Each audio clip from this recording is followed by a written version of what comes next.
El tema que me toca es carga de la prueba. Es un tema, los estudios de carga de la prueba son milenarios, porque desde siempre el juez se ve en la dificultad de tener que resolver faltándole prueba, es decir, con duda. Para evitar el non-liquid, es decir, que no está claro, significa, se establecieron dos formas, digamos, unas son reglas preestablecidas y objetivas, en donde le señalan al juez cómo debe sentenciar, es decir, pasa a ser una cuestión de derecho, ya lo fáctico fracasó. Y la otra es que darle un poder o facultad al juez para que distribuya las consecuencias perjudiciales de un hecho afirmado en el proceso, necesitado de prueba por ser controvertido, y lo que hace es distribuir, es decir, a través de ese poder o facultad.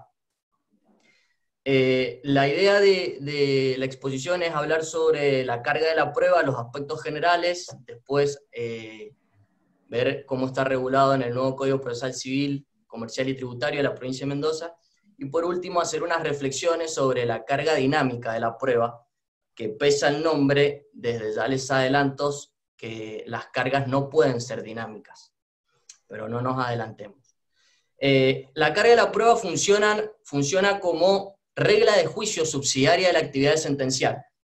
Esto es lo que dijimos recién, de que cuando lo fáctico fracasó, el derecho le indica al juez cómo debe resolver. Y segundo, y no menos importante, es que funciona como regla de conducta para las partes. Esto últimamente no sea, los autores que tratan carga de la prueba lo han dejado un poco de lado, pero es importante porque primero que viene de la autonomía de la voluntad, es decir, las partes a la hora de celebrar un contrato o un negocio jurídico tienen en cuenta estos aspectos de qué tienen que probar ante un eventual litigio. Y funciona regla de conducta, por ejemplo, mi abuela cuando va a la panadería pide el ticket y no es abogada, es decir, ya tiene en cuenta de que tiene que probar el pago ante un eventual litigio. La carga procesal, bueno, en cuanto a la clasificación de deberes, obligaciones y cargas, el tiempo no permite desarrollar mucho, extendernos sobre este tema, pero es importante porque de acá viene el tema de que la carga constituye un imperativo del propio interés. De esto después lo desarrolla Goldschmidt, pero al decir un imperativo del propio interés, por ahí se confunde imperativo con deber. Por lo tanto, le otorgan a la carga como si fuese un deber de colaboración de las partes. Entonces le dan un carácter imperativo. Pero vamos a ver que esto no funciona así. Goldschmidt dice, a ver, trata esta evolución de imperativo del propio interés, y a la vez dice, a ver, es una facultad que tienen las partes, y da un ejemplo de cómo sería un ejemplo por omisión de levantar la carga. Es decir, cuando la parte demandada no propone cierta fuente de prueba que el actor ha omitido ofrecer ante el temor de que la producción de ese medio le resulte contraproducente. Es decir, el imperativo del propio interés porque resguarda su interés optando por no levantar la carga. Por eso funciona facultativamente y no como un deber. Cuando se entiende la carga procesal como un imperativo, esto es lo que hablábamos recién, que se le da por ahí el significado de deber, pero la carga se convierte en una imposición jurisdiccional de las consecuencias jurídicas de un hecho que es afirmado en un proceso, pero necesitado de prueba por ser controvertido por la contraria. Y en esto se hace, en la evolución de la carga de la prueba, como les digo, esto tiene muchísimos años, porque desde siempre el hombre se vio en la situación de tener que resolver faltándole prueba. En el Tratado de Bonnier cuenta un caso real en 1644 en la ciudad de Merle, en Francia, en donde el juez tenía dudas para resolver, llamó una audiencia, citó a las partes y les hizo sacar una pajilla. La de la pajilla más grande ganaba el juicio. Esto obviamente es el típico caso de echar en suerte el proceso. Obviamente el tratadista critica esto y dice que por suerte las instancias superiores lograron revertir esta decisión. Pero bueno, desde el siglo III, desde la máxima romana de Paulo, es decir, incumbe probar al que dice y no al que niega, poniendo atención en los sujetos. Posteriormente, lo tratan Domat y Potier en el Código Civil francés, y ya dejando un poco de lado los sujetos y empiezan a hacer hincapié en los sujetos y en los hechos. Y esto después lo desarrolla muy bien Giuseppe Chiovenda, que Giuseppe Chiovenda empieza a hablar de una clasificación de los hechos, y bueno, y empieza a hablar de hechos constitutivos, extintivos, impeditivos, convalidativos. Sumado que también en su obra, bueno, ya desde ese entonces Chiovenda hace la distinción entre acción y pretensión, diciendo que esto es acción y esto es pretensión, a pesar de que el Código Civil y Comercial lo sigue confundiendo y sigue diciendo de que esto es acción. Posteriormente viene la obra de Leo Rosenberg. Leo Rosenberg se recibió de abogado con 21 años en Alemania, y su tesis de abogado es la teoría del estándar probatorio. Y se puede, la doctrina entiende de que es, digamos, lo mejor que se ha escrito en cuanto a carga probatoria. Con respecto a la clase de los hechos, bueno, Chiovenda empieza a desarrollar esto y dice, bueno, al actor le incumbe probar los hechos constitutivos, al demandado le incumbe probar los hechos extintivos, invalidativos, excludentes. Parte de ver los sujetos y los hechos. Avanza notablemente porque empieza a plasmar la forma de cómo se deben introducir los hechos en cuanto a si son afirmativos o negativos. Esto tiene una crítica de Arasi, que en mi opinión con razón, y dice, bueno, las clases de los hechos también son relativas, porque, por ejemplo, si yo tengo que probar una declaración de derecho en una demanda para que se declare prescripta una obligación, tengo que probar el hecho extintivo, y voy por la parte actora. Pero bueno, en la obra de Chiovenda, a ver, hecho constitutivo es el que sostiene todo pretendiente al imputar una determinada responsabilidad. Ejemplo, existe la existencia de un préstamo de dinero. Hecho extintivo, en cuanto es el que resiste, por ejemplo, el pago que todos conocemos. Hecho invalidativo, es decir, el hecho invalidativo debe ser confirmado por quien lo alega. Por ejemplo, Omar contrató un mutuo con Gonzalo, afirmando que éste recibió el dinero, que no lo devolvió oportunamente, hecho constitutivo. A su turno Gonzalo afirma que pagó a Omar tal dinero, hecho extintivo. Pero el mismo Omar alega ahora que el pago se hizo indebidamente a un tercero, hecho invalidativo. Es decir, por lo tanto, el que paga mal, paga dos veces. Ahora bien, si yo tengo que probar el hecho convalidativo, es decir, Gonzalo reconoce haber pagado a un tercero, pero afirma de que este tercero le entregó el dinero a Omar, con lo cual recibió su creencia. Obviamente va a recaer sobre Gonzalo probar el hecho convalidativo. Y por último, tenemos el hecho impeditivo, es el que afirma una parte sosteniendo la ausencia del hecho constitutivo o del hecho extintivo. Ejemplo, la capacidad, o en el caso de que surja la existencia de algún vicio del consentimiento. Después, en el siglo XX, como les adelanté, vienen las ideas de Leo Rosenberg, mejoradas por Micheli, en donde la teoría de Rosenberg es la que adopta nuestro Código Procesal Civil y Comercial de la Nación, y dice, bueno, cada parte debe afirmar y probar los presupuestos de la norma que le es favorable, de la norma cuyo efecto jurídico redunda en su provecho. Es decir, se sale de mirar los sujetos y los hechos y pone hincapié en el presupuesto fáctico que yo necesito probar de la norma que va a estar a mi favor. Esto lo toma el Código Procesal de la Nación, dice cada una de las partes deberá probar el presupuesto de hecho de la norma o normas que invocare con fundamento de su pretensión, defensa o excepción.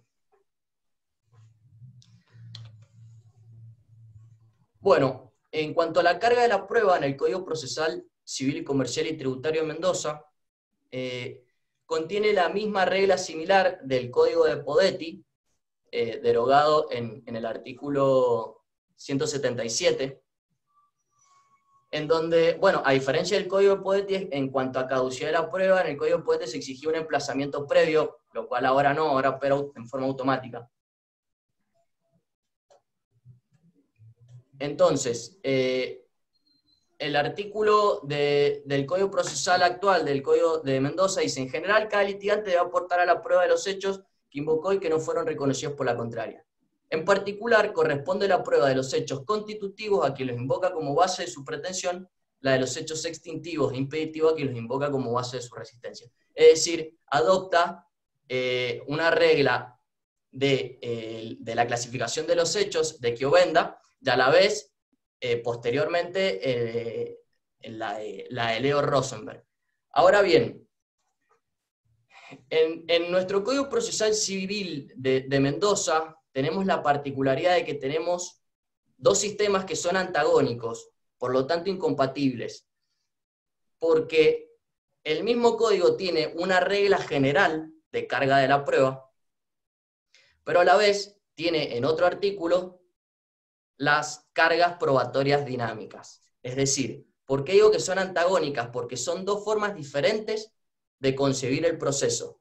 En una estamos frente a reglas preestablecidas, determinadas en forma objetiva, lo cual hace al derecho de defensa. ¿Por qué? Porque yo de antemano tengo que saber qué hechos voy a probar. Si no, me están lesionando el derecho a la prueba, por lo tanto, el derecho de defensa y por lo tanto, el debido proceso legal. Entendiendo un debido proceso legal como un método de debate en el que dos naturalmente desiguales se igualan jurídicamente por la imparcialidad del juzgador. Y por otro lado tenemos la carga dinámica de la prueba, que esto viene como una reacción al proceso dispositivo, y hablo y al sistema acusatorio, dispositivo y acusatorio, porque por más que en el código diga que el principio dispositivo, como bien explicó el doctor Fornetti en el primer módulo de este curso, es un sistema de enjuiciamiento dispositivo acusatorio o un sistema de enjuiciamiento inquisitivo. Bueno, entonces la carga de la prueba funciona como una regla de default, es decir, la duda en materia civil se resuelve con la carga de la prueba. Acá lo fáctico ya fracasó, es decir, si yo tengo, si al juez le tiene suficiente cantidad de prueba, no va a aplicar la carga de la prueba. Y como dice Davis Echandía, procesalista colombiano, el cual el doctor Fornetti en la jornada anterior habló sobre su obra La teoría de la prueba judicial, Davis Echandía dice, la carga de la prueba es una cuestión de derecho, no de hecho. Y en su obra expone que si la ley pone en manos del juez la distribución de la carga de la prueba, pasa a ser una cuestión de hecho y deja de ser una cuestión de derecho. Incumbe a las partes probar el supuesto de hecho de las normas que consagran el efecto jurídico que ellas persiguen. En el Código Procesal de Colombia, que creo que es el 177, toma esta idea, que también viene de Rosenberg, mejorada por Miguel. Ahora bien, entrando en el estudio de la carga probatoria dinámica, que desde ya, más allá de su nombre, las cargas no pueden ser dinámicas, porque las cargas son insulares, no son dinámicas, y las cargas no pueden ser creadas por el juez. Esto arranca por los autores Jorge Walter Peirano y Julio Chiappini, en el año 84, que escriben un artículo Lineamientos de las cargas probatorias dinámicas. El leading case de esta teoría es el caso Bricio, del año 78. Es un caso de responsabilidad médica en donde el juez dictó, se encontraba en una situación que se reclamaba por daños y perjuicios de una mujer que había ingresado al sanatorio para hacerse una operación de estética y salió descerebrada.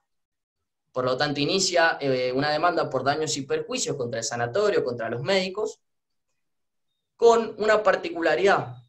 El actor, el abogado, digamos, que representaba al actor, no pidió en el ofrecimiento probatorio la prueba de exhibición de documentos, es decir, de exhibición de documentos para que el sanatorio incorpore la historia clínica y el protocolo quirúrgico. Entonces el juez, para ayudarlo, perdiendo totalmente su imparcialidad, dicta 7 medidas para mejor prever, es decir, 7 pruebas de oficio, y adopta esto como modifica el estándar probatorio e impone las consecuencias perjudiciales de este hecho afirmado necesitado de prueba. Entonces, surge como crítica a los principios del proceso dispositivo acusatorio, y se fundamentan diciendo, bueno, circunstancias donde hay dificultad probatoria, por tanto las reglas de carga probatoria son muy rígidas, y por tanto debe haber una excepción. Se dice que prueba el que está en mejores condiciones de hacerlo. Surge esto del solidarismo procesal, quitándole fuerza al proceso dispositivo. A ver, la teoría de carga probatoria dinámica, más allá de que se estudian como si fuese algo que surgió de la década del 80, esto desde hace 100 años ya se discutía en la doctrina alemana. La doctrina alemana, el derecho alemán tenía una forma muy particular de carga de la prueba general, en donde recaía sobre el demandado siempre, la prueba de los hechos. Entonces, pensaron la posibilidad de distribuir esta cuestión de la carga de la prueba, pero en su momento, con autores de la tada de Rosenberg, las rechazaron y nunca se incorporaron, porque se entiende que abren la puerta a la arbitrariedad judicial. Primero, hablar de carga dinámica,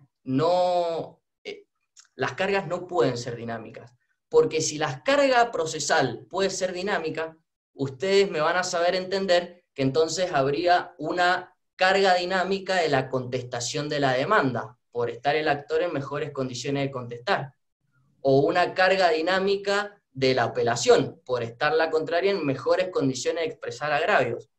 Es decir,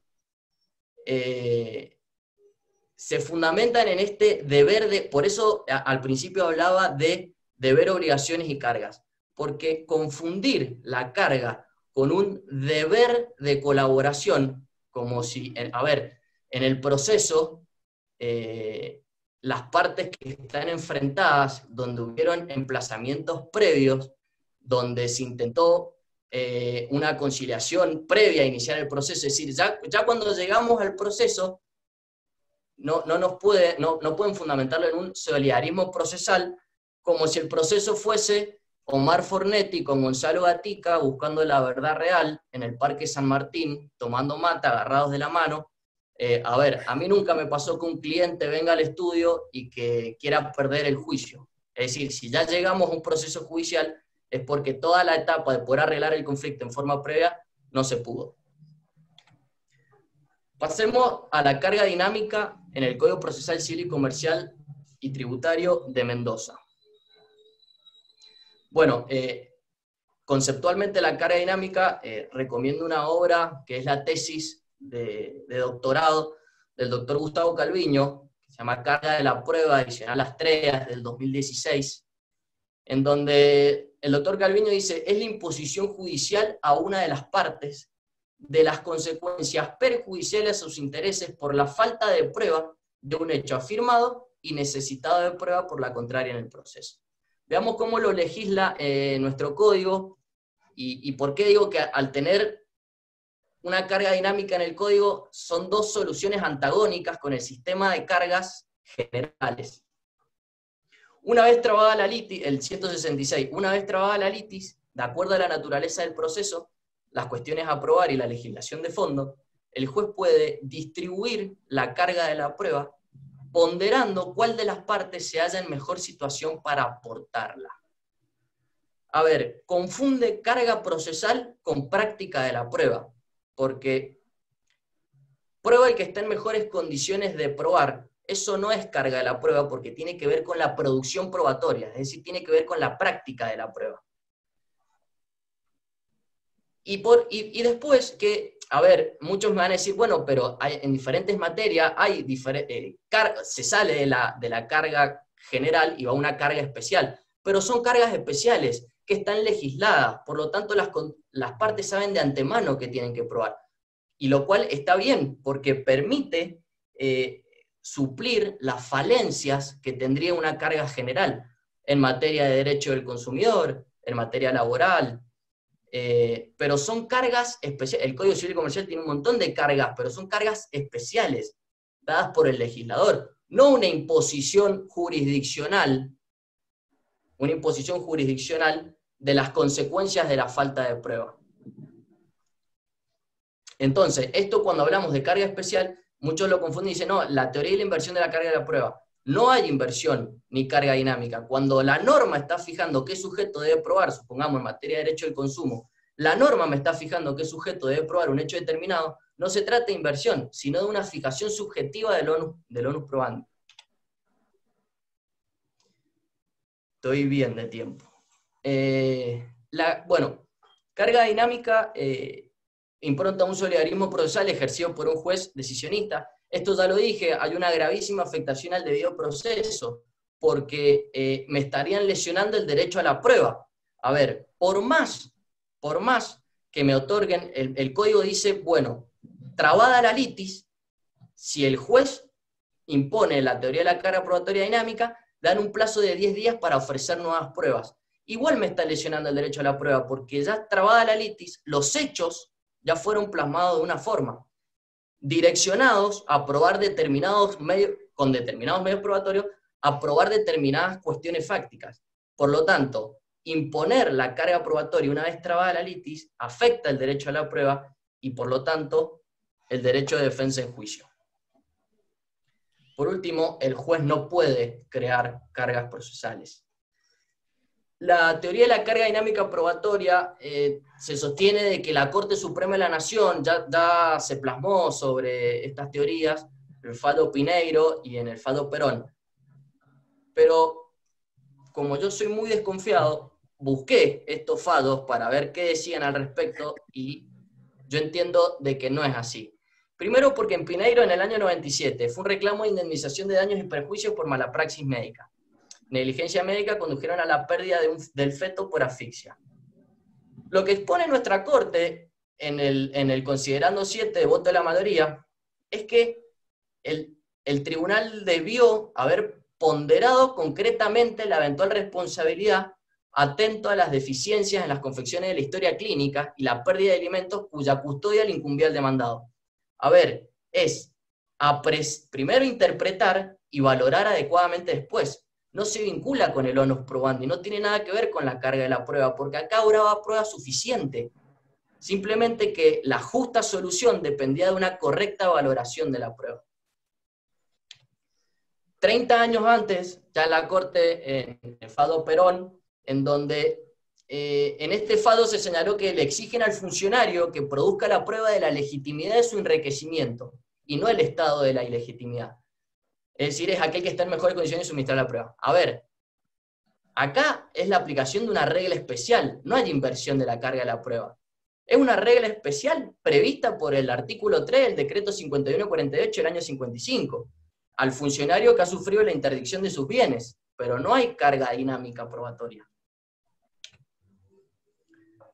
A ver, las críticas no solamente son de la escuela por ahí del garantismo procesal, de Adolfo Alvarado Bedozo, Gustavo Calviño, sino que autores como Michele Tarufo, en su obra Simplemente la Verdad, publicada en el 2010, ya dice que es un excesivo premio para quien pueda afirmar algo en un proceso y no está en condiciones de probarlo. Es decir, se convierte en perdedor y viceversa, en ganador-perdedor y perdedor en ganador, por una imposición jurisdiccional. El que está en mejores... Bueno, esto ya lo dije. Bueno, el carácter que tiene esta carga dinámica es que es primero subjetivo, porque es una imposición jurisdiccional, no es una regla preestablecida, objetiva, determinada, sino que es subjetiva y a posteriori del inicio del proceso, cuando ya están plasmados los hechos y la contestación. Yo creo que últimamente en los códigos procesales hay una marcada pauta de querer castigar la mentira en el proceso. Se nos ha acusado a los abogados de que somos mentirosos y chicaneros y que por eso tienen que otorgar sanciones. A ver, me parece que haciendo un correcto estudio de los institutos, justamente la carga probatoria siempre han servido como filtros para que una mentira no ingrese en la sentencia, para que alguien que afirmó un hecho necesitado de prueba, que puede llegar a ser mentira, no ingrese en una sentencia. Esto, el concepto surge también de esto del deber de colaboración y el solidarismo procesal, surge del concepto del abogado como auxiliar de la justicia. Quiero decirles que el concepto de abogado como auxiliar de la justicia es un concepto que nace y se desarrolla en el régimen nazi. Por lo tanto, es otra concepción del proceso. Yo entiendo que litigar es el arte de ejercer el derecho de defensa en juicio. Y los dejo con el doctor Fornetti para que continúe con valoración de la prueba. Y desde ya todo, muchas gracias por su atención. Nosotros acá vimos, o en la clase pasada hemos visto las etapas, vimos que los medios de prueba tienen un aspecto que hace a la existencia, a la validez y a la eficacia. Hablamos un poquito de las etapas de la prueba, donde ya hablamos del ofrecimiento, de la aceptación, que es una etapa que no está, pero donde se puede ver es en la prueba ilícita. La parte no acepta que la contraparte o el juez intente hacer valer una prueba que es o prohibida por la ley o directamente adquirida en modo ilícito. Después, bueno, tenemos la admisión, que es ahí donde se analiza la pertinencia y conducencia de la prueba. Y por último tenemos la producción, que es cuando se rinde y se hace la medida probatoria. Y nos quedaba una parte final, que es la valoración de la prueba. Y esta valoración en realidad es un análisis que lo hace tanto la parte y el juez. En realidad ustedes en los libros cuando ven, se agarran, les diría, inclusive a David Chandiel dice que en realidad la valoración de la prueba, o apreciación de la prueba, que la apreciación es el análisis, etcétera, y también la valoración, un poquito más amplio, dice que sería una facultad propia del juez nomás, y no es tan así, en realidad. ¿Y esto por qué? ¿Cómo es que funciona esto? En realidad la prueba, si quieren ha sido un punto de vista muy técnico, con mucho rigorismo, no sirve para acreditar hechos, sino sirve para acreditar afirmaciones. Porque las partes en realidad en un proceso lo que hacen es afirmar. Si ustedes agarran y ven una demanda o una contestación, en realidad lo que tienen es un relato de un hecho. No tienen el hecho ahí. El hecho es lo que pasó en la realidad. Pero los abogados en el proceso lo que hacemos es esa conversión de la pretensión material o sociológica en la pretensión procesal o jurídica a través de las normas jurídicas. Eso es lo que nosotros hacemos. Si esto es así, o sea, que también tanto el abogado como el juez, ¿qué es lo que nosotros hacemos? Cuando nosotros viene un cliente y nos cuenta un determinado problema, un determinado conflicto, sea para iniciar una demanda, o que ya nos trae el traslado, ustedes leen el traslado, lo miran al cliente, y el cliente se pone a hablar, y ustedes le van haciendo preguntas de qué pasó con determinadas cosas. En realidad, si bien sí les importa el hecho, no les importa el hecho fáctico, sino el hecho jurídico, de un lado y del otro. ¿Por qué? Porque en realidad muchas veces usted va, que se llama, a modo de chisme, no le va a importar, o sea, si el dueño de la empresa salía con X empleada, sino en definitiva si ese empleado va a ser testigo, por decirlo de alguna manera. ¿Por qué? Porque en realidad ustedes lo que tratan de buscar como abogado es la consecuencia jurídica. ¿Y esto por qué? Porque ustedes tienen un hecho de la realidad. Ese hecho de la realidad ustedes tratan de hacer un relato que sea representativo, o sea, acá nos vamos al signo, a la semiótica, a través de palabras nosotros representamos ese hecho. Y después, si esa versión que nosotros damos es negada por la otra parte, vamos a la etapa de la confirmación. ¿Y esa confirmación para qué nos sirve? Para tratar de confirmar esa versión que se puso en la demanda o que se puso en la contestación. Y esto tiene algo que ver ahí con lo que dijo el doctor Gatica, que dice lo que en realidad la corriente cree que los abogados mentimos. Y en realidad ahí me parece que hay hasta un problema ya de desconocimiento de la filosofía. ¿Por qué? Porque donde nosotros desarrollamos los hechos no son actos de conocimiento. En la demanda ustedes plasman la pretensión, y en la contestación plasman la resistencia. Ambos, tanto la demanda como la contestación, en realidad son actos de voluntad. Y por lo tanto, si es un acto de voluntad, por decirlo y pasarlo concreto, es yo quiero. Si yo digo yo quiero un helado, no puede ser verdadero ni falso. O sea, lo que puede ser verdadero o falso son actos de conocimiento, y a eso sí vamos a los medios probatorios. No sé si se alcanza a ver esto. Entonces, que yo en la demanda diga algo, no quiere decir que mienta. Esta es mi versión de los hechos, y esta es la voluntad que yo planteo. ¿Quiero litigar? No quiero litigar. Ahora, ¿cuál es el problema que yo quiera litigar? O sea, esto me parece que por ahí viene este inconveniente.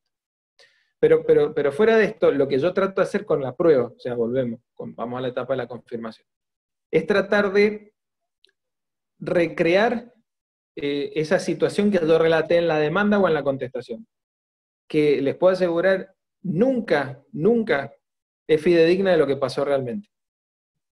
¿Y esto por qué? Porque en realidad la norma jurídica no puede atrapar toda la realidad.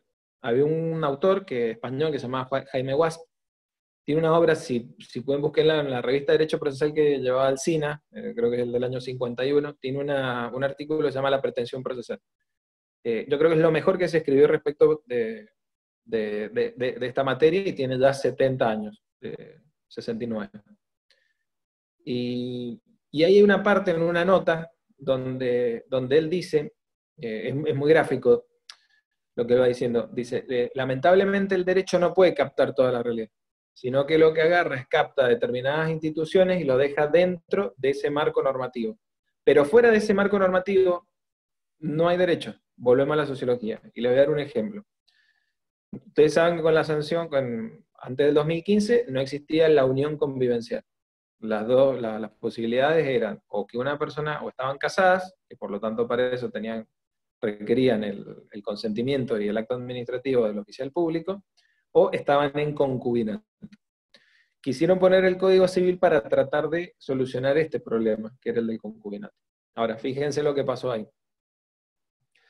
Uno de los requisitos para que exista el concubinato es que no haya impedimento de ligamen. Por lo tanto, si hay impedimento de ligamen y los dos viven juntos, ¿qué es? Concubinato. O sea, no lo tenemos legislado, no está dentro de la ley, pero lamentablemente es lo que hay. ¿Por qué? Porque en ese caso no hay unión convivencial. Entonces, acá es donde se ve que el derecho no puede atrapar todo.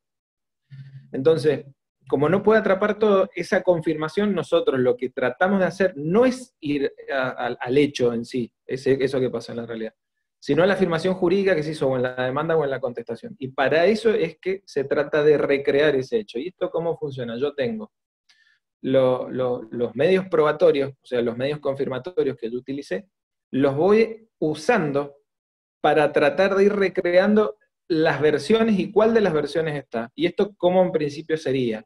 El juez se debería poner, yo no soy juez, nunca lo fui en mi vida, pero no es muy distinto a lo que el abogado hace con la teoría del caso cuando le llega, bueno, a ver, este es el hecho, ¿cómo lo pruebo? Bueno, a partir de esto, después veremos si lo alcanzamos a probar o no, eso es otra cosa.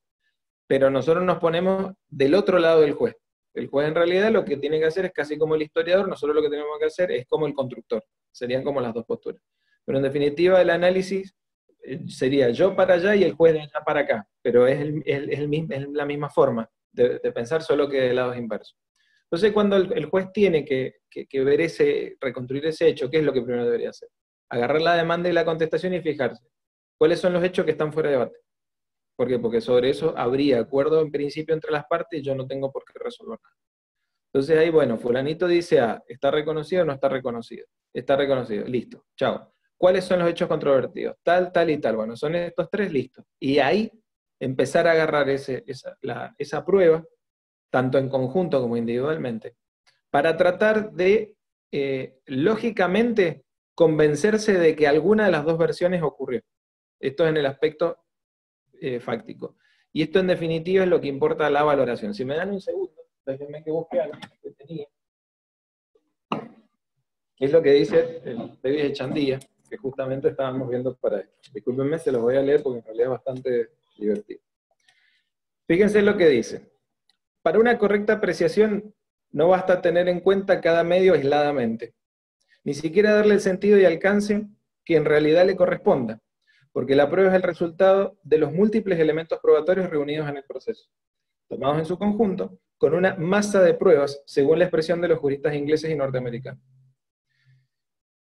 Para que ese examen de conjunto sea eficiente, debe formarse, como aconsejan Whitmore y Gorff, un cuadro esquemático de los diversos elementos de prueba, calificándolos de la manera más lógica, relacionándolos entre sí, debido a sus conexiones más o menos estrechas, comparando los elementos de cargo con los de descargo respecto de cada hecho, a fin de comprobar si los unos neutralizan a los otros o cuáles prevalecen, de manera que al final se tenga un conjunto sintético, coherente y concluyente.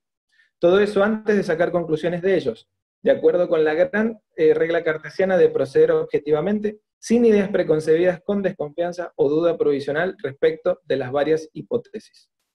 Es una triple tarea: fijar los diversos elementos de prueba, confrontarlos para verificar y apreciar su verosimilitud, y obtener la conclusión coherente que de ellos resulte. Yo no he sido juez, pero no creo que hagan esto, que es separar la prueba cómo funciona. A mí me parece que, por lo que yo he visto en muchísimas sentencias, sobre todo en las penales, se hace por ahí una evaluación más bien conglobante de las probanzas, y se ve ahí si no hay ninguna prueba individual que pueda romper ese núcleo que más o menos se genera. Pero ustedes comparen lo que dice David Echandía, que es lo que debería ser la valoración probatoria, y fíjense o prepárense a ver si esto realmente se hizo. ¿Y esto nosotros cuándo vemos esa valoración? Cualquiera de ustedes que se dedique a hacer recursos, que no sean obviamente de los casos que ya llevaban, sino supóngase un colega que les deriva un caso para hacer un recurso extraordinario, un recurso de apelación, etc. Y ustedes ahí, ¿qué es lo primero que le dicen? Tráeme el expediente. Y ustedes cuando ven el expediente de cero y ven hasta la sentencia, ahí dice, bueno, acá se equivocó tal cosa, acá no tiene esto, lo otro y aquello, o acá evidentemente valoró parcializadamente. Bueno, ahí es donde se ve este defecto que es el que dice David Echandía. Ahora, pasemos a este tema que sería cómo es que debería haber actuado el juez y cómo funciona este análisis, en realidad. Y vamos a los sistemas, por decirlo de alguna manera, de valoración. Y existen, por decirlo de alguna manera, dos grandes sistemas. El sistema de la prueba tasada o el sistema convictivo. Hay que hacer referencia al sistema de la prueba tasada, que no ha desaparecido, ni aún en nuestro derecho. Que en realidad es la ley la que fija el valor de cada medio probatorio. Entonces en su momento se decía, el famoso, yo tengo un testigo, no tengo testigo, que así es como decía el axioma, viene de la teoría de la prueba tasada. Para que se tuviera por confirmado un hecho, se requerían 2 testigos por lo menos, y 2 testigos que fueran hombres en ese momento. Si eran mujeres, no servía. Y entonces este sistema en realidad fue perdiendo apoyo, tanto por la doctrina como en su momento también por la legislación, y se pasó a un sistema convictivo, pero no desapareció nunca, porque por ejemplo, la prueba instrumental es típica prueba tasada. Y en ese sentido, ustedes fíjense que cuando el Código Procesal dice los jueces valorarán según la sana crítica racional, excepto disposición en contrario, hace referencia a la prueba tasada. ¿Dónde la tenemos? En los instrumentos públicos, por ejemplo. Si yo llevo un instrumento público donde dice tal y tal cosa, hace plena fe, y el juez no se puede apartar de eso, salvo que sea reargudo de falsedad. ¿Se entiende? O que haya acción criminal de falsedad y que se declare la falsedad de la escritura. Pero si no, en principio, ahí tienen un ejemplo de la prueba tasada que hoy día sirve. Entonces, acá también tenemos dos sistemas que por ahí se mezclan. Si yo llevo 10 testigos para decir que no hubo contrato, pero yo acompaño un instrumento público donde se prueba el contrato, se acabó. ¿Se entiende? Porque en este sentido la prueba tasada fue como les dije la vez pasada, los instrumentos son ajenos, traen verosimilitud, provocan en el conocimiento del juez, y por lo tanto ya no es subjetivo, no es si yo le creo o si el testigo me parece sincero. Y por otro lado, de la prueba tasada, tenemos el más común que es el sistema convictivo, pero con lo que yo les dije antes, o sea, y acá este sistema es de íntima convicción o de sana crítica racional. ¿Cuál es el sistema de íntima convicción? Acá existe en Mendoza y hoy día lo tenemos. El de jurado. El jurado en principio no funda la resolución. Lo que hace es una apreciación de la prueba, con las reglas que el juez por supuesto le da para que puedan valorarlas, pero no funda por qué llega a la conclusión que llega de si es culpable o no es culpable. ¿Dónde está como la garantía o el aseguro de este sistema de la íntima convicción? Y en que el jurado tiene que fallar en forma unánime. Por eso en realidad los jurados por mayoría son contrarios a cualquier sistema de previsibilidad. El jurado únicamente puede, si yo no voy a fundar, bueno, que estén todos de acuerdo, la garantía está en eso. Si les interesa ver este tema, cómo funciona, hay una película muy vieja que trabaja en Rifondo, se llama 12 hombres en pugna, se la recomiendo, ahí enseñan cómo funciona un jurado. Es toda una deliberación de un caso de homicidio ahí, sin contar qué es lo que pasa fuera, sino puramente cómo se desarrollan los hechos dentro de ese jurado. Y después tenemos otro sistema donde en realidad sí hay que dar las razones, y ese es la sana crítica racional, que es el que nosotros adoptamos. ¿Y esto qué es? Es que en realidad en cuanto a la valoración de la prueba, o sea que va haciendo el juez, tiene que dar los motivos y fundamentos que lo llevan a la conclusión que aplica. Por eso es muy importante, acá también puede haber una arbitrariedad judicial. Porque, bueno, de hecho, hoy día un poco menos, porque en realidad ya se filman las audiencias, pero yo les diría unos 10 años atrás, cuando no había ni siquiera grabaciones, por ahí en los debates laborales, uno salía diciendo, bueno, la verdad que los testigos me apoyaron, y después el juez ponía otra cosa. No habían dicho eso los testigos, y era bastante complicado de eso de poderlo discutir en vía impugnativa. No así, hoy día prácticamente se filman, entonces cualquier cosa uno puede decir, mire, el testigo no dijo tal cosa, y eso es comprobable, o sea, basta ver el video, y ahí directamente se puede comprobar si el testigo dijo o no eso, con independencia de la valoración que le den, que eso ya es otro tema aparte.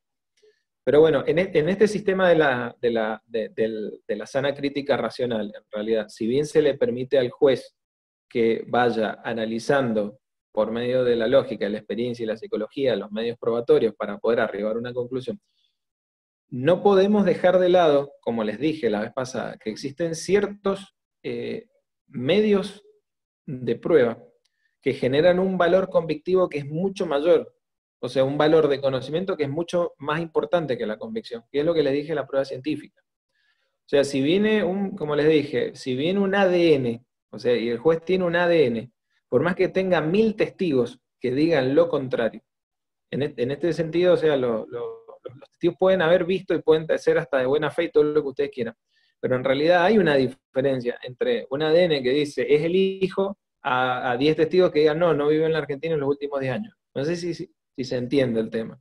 Si esto pasa, por ahí en realidad no es que estuvieron juntos, sino que hubo inseminación. Bueno, pero eso es un tema aparte que habrá que probarlo. Pero en definitiva, no se va a poder desconocer el vínculo biológico habido. Eso seguro que no se va a poder desconocer. Y eso es lo que tiende la prueba científica. Y con los documentos también pasa lo mismo. Que por eso en realidad está bueno tener idea de qué convicción genera cada uno, para poder analizarlo acá a ver si el juez lo aplicó bien en la sentencia. ¿Y esto por qué? Porque así como yo le digo, bueno, el ADN es prueba científica, una pericia balística, por supuesto que bien hecha.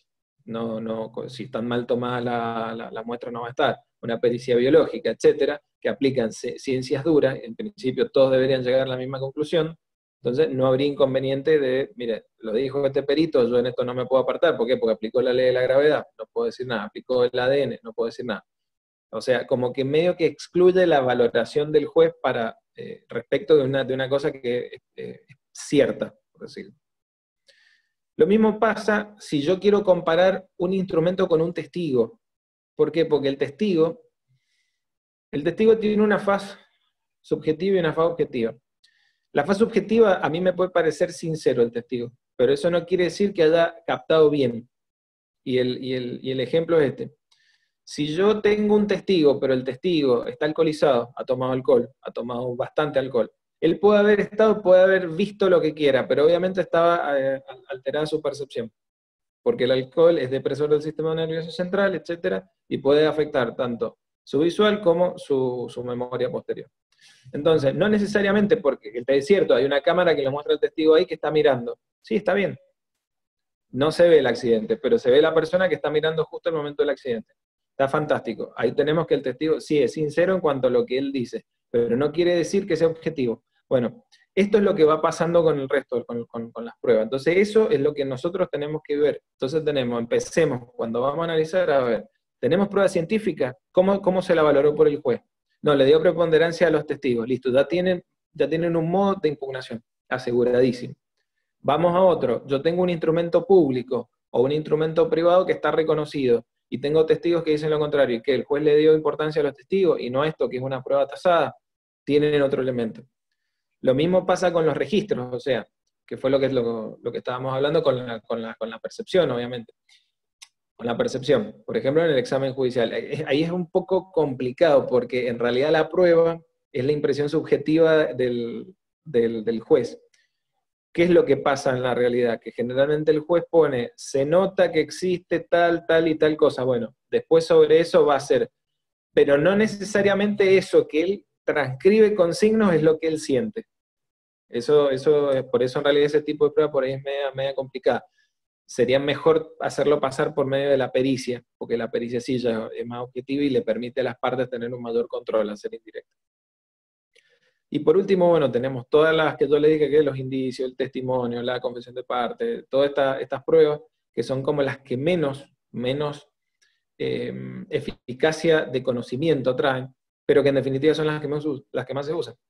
Salvo que ustedes tengan un ADN en materia penal, que podría ser un homicidio, una violación, una cosa así, sino generalmente las pruebas son indicios y son testigos, el que haga derecho penal más o menos sabe cómo es. Entonces, por eso es que cuando ustedes ven que, o en la doctrina dice, para tener una sentencia penal hace falta certeza, en realidad entonces no se podría condenar nunca a nadie, porque la certeza únicamente la trae la prueba científica, es el ADN. ¿Hay vínculo biológico o no hay vínculo biológico? ¿Se entiende? Es muy difícil tener este tipo de pruebas. Por eso en realidad todos los jueces en el fondo fallan por convicción. Y la convicción en realidad es una probabilidad, nunca es una certeza. Pero en realidad es la probabilidad de que racionalmente esto ocurrió. Y si nosotros llegamos a ese estándar, ahí es donde tenemos que decir, bueno, listo, se acabó.